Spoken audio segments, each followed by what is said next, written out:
All right. Now we come to the 50 lakh question, which is the fees. Oh my god. Okay, that's such a big number. Um, right. So, right now, it is encouraged to do a 4 year degree. So, let's say that you do a 4 year degree.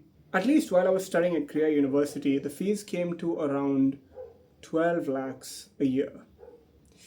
That is really, really expensive. Like, if you look at Christ University or VIT, right, it's just ridiculous how expensive Korea University is.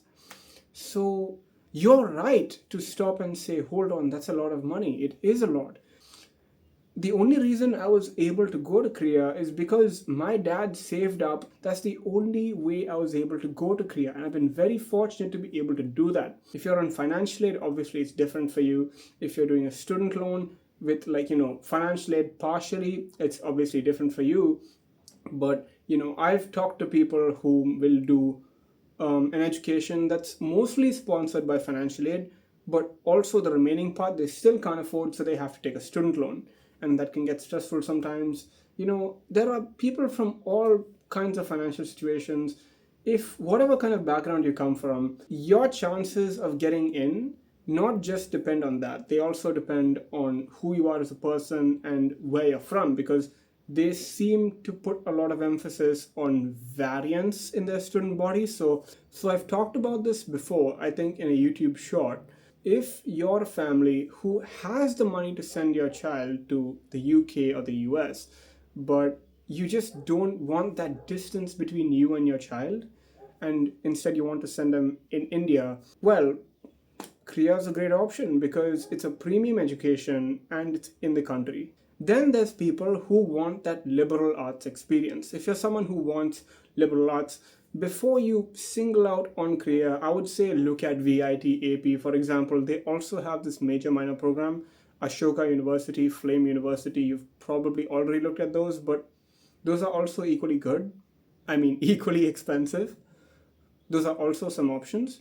But yeah, I mean, if you consider the fee payments and you take that and you compare it to the average salary, it doesn't go very well, right? It's basically a very low return on investment at first. What you're really buying into is not necessarily the knowledge or the wisdom, but the experience of having the opportunity to engage with your faculty, to mix different courses. And again, as I mentioned before, having, instead of just a menu where you directly order, a buffet of courses to choose from as you go.